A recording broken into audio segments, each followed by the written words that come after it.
Your morning in 8 minutes. We are getting you ready to get out the door, starting with a check of your first alert forecast. Yeah, Heather, could definitely use some more rain at my house, so how much am I going to get? Yeah, right. Everyone wants to know, what about me, yeah, right? Hey, me? Huh? Oh, believe me, I'm with you. I'm with you too. Believe me, I'm eyeballing every single day. And I will say that this is one of those patterns where when we get the spotty rain and storms and then a few to end the day up the valley, then at least we get a few more at times tomorrow. Okay, throw in the scattered coverage Sunday.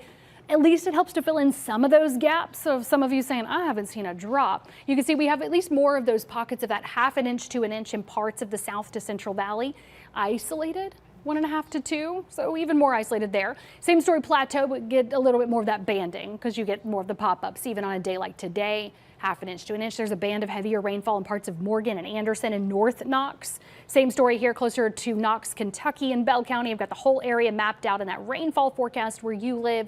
Some of that heaviest rain hitting far northeast Tennessee and in the foothills to mountains as well through the weekend. Thank you, Heather. A big day for some East Tennessee students this morning. It's registration day at Alcoa City Schools. Their first full day for students is Tuesday. Most other East Tennessee schools don't start until about the first week of August. We have a full list of those starting dates across East Tennessee and southeastern Kentucky inside your WVLT News app. Well, folks in Blount County are getting letters in the mail telling them a company will send them their property deed for a hefty sum. The big issue is it's coming from a company with addresses in Nashville and St. Petersburg, Florida. The Blount County Register of Deeds office says they've been getting flooded with calls about this. In the letters, a group called Property Clerk's Office is asking people to pay $89 for a property deed, along with having addresses from outside of Blount County. The letters also have the wrong county seal. The Blount County Sheriff's Office says this is not a scam. We reached out to the company. They tell us they only deal with home warranties, even though these letters clearly indicate they're asking about property deeds and property deeds transfers. They said it's much cheaper if you go through your own county clerk's office. And this morning, the new board of directors for the Richard L. Bean Juvenile Service Center have a better idea of what the future is looking like. They toured the facility for the first time yesterday. Board members say it was an important move for the new board to understand the future plans of the center. Richard Bean resigned from his position after claims that he fired 2 employees in retaliation for reporting issues to the state. Those employees have since been rehired, but this new board, formed earlier this summer, is set to really redo how everything's done at the center. The interim superintendent at the center says he's established a 3-week course to train guards. Now the White House says the president has chronic venous insufficiency. The press secretary says that's why his ankles have sometimes looked swollen. Doctors say the condition is not overly concerning so long as it doesn't lead to or indicate more serious issues. The White House says the president's medical team tested for those extensively and they found nothing. Experts say the president's age is a risk factor. Medication is a possible treatment, but doctors recommend lifestyle changes, elevation of the legs, compression socks too. The White House also acknowledges bruising on the president's hand, but health analysts say it's probably unrelated and unconcerning.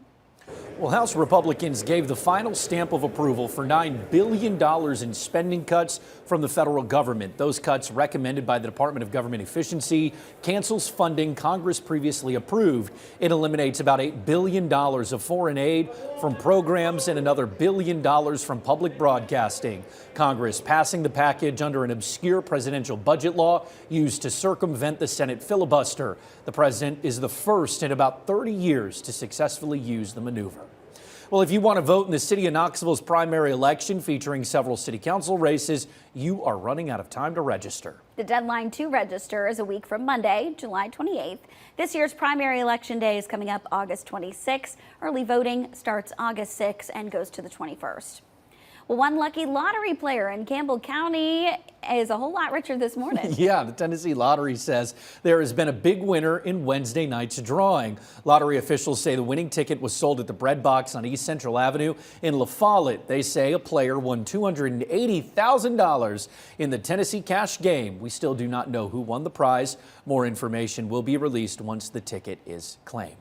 Now this weekend, you can pick up some fresh tomatoes and maybe a new salad dressing that are all grown right here in East Tennessee. Yeah, it all starts today because it's the Granger County Tomato Festival in Rutledge. The festival was named one of the top 10 free festivals in the country by Parade Magazine. Of course, everyone goes out there for the fresh, delicious tomatoes, but there's also plenty of other events for you to enjoy, including the Tomato Wars and the Granger County Opry and the new salad dressing that everyone's talking about. We just can't stop talking about it here at WVLT. And you can't stop thinking about it either. That's so true. It's going to go from noon to 6 today. If you can't make it today, tomorrow it's running from 9 to 6. I-275 set to be closed again this weekend, starting at 7 o'clock tonight. 275 will be closed in each direction. It'll stay that way until Monday morning at 6. This is the second consecutive weekend closure along that stretch of interstate. There will be a third closure sometime this fall. Speaking of traffic, 6:55, let's get to Olivia Calfee. Yeah, well, we're going to start out actually with a live look in that area where that construction will be going on tonight. We did have an early morning crash on I-275. That entry ramp from I-40, that's now been cleared. So what we're looking at now, if you are heading out the door, I-75 at Merchant Drive, north and southbound lanes look good. 640 at Western Avenue. Another morning commute hotspot, not seeing any issues there. And then I-40 east of downtown, you can see east and westbound lanes moving as they should be. So here's a quick look at the map. You see we're up to speed. Almost 6:56 as you are getting out the door. Honestly, this is kind of a beautiful view of fog, but when you're in it, obviously it's not as pretty. But this is just that fog that's dancing around the river, looking north and east Knox County as the sun rises. We have those clouds, the fog developing. So yes, there's that pocket of visibility right here in north and east Knox County. Like I said, it's prettier when you're near it and not in it. But just a heads up, we have a couple of spots that have developed also near Harlan and Lee County as those clouds are dancing around after some overnight rain. Currently 74 Knoxville, 70 Greenville, 69 degrees Middlesboro, and 71 Crossville, 74 Tellico Plains. Walking out to a muggy morning with a few pockets of fog, cranking that heat and humidity, and that'll create a couple of storms. Remember, 91 today feels like upper 90s. We do at least create a few more storms at times this weekend. So scattered coverage, they're dancing around. We basically just have that flow, the clouds helping to create those storms. So I will be tracking that out for you coming up on the CW. But as you look ahead to next week, just keep in mind the heat and humidity continue, feeling like it's near 100 middle of next week. All right, Heather, thank you so much. Well, join us over on the CW Knoxville. We are tracking those high prices for back to school shopping and how you can get maybe some free supplies.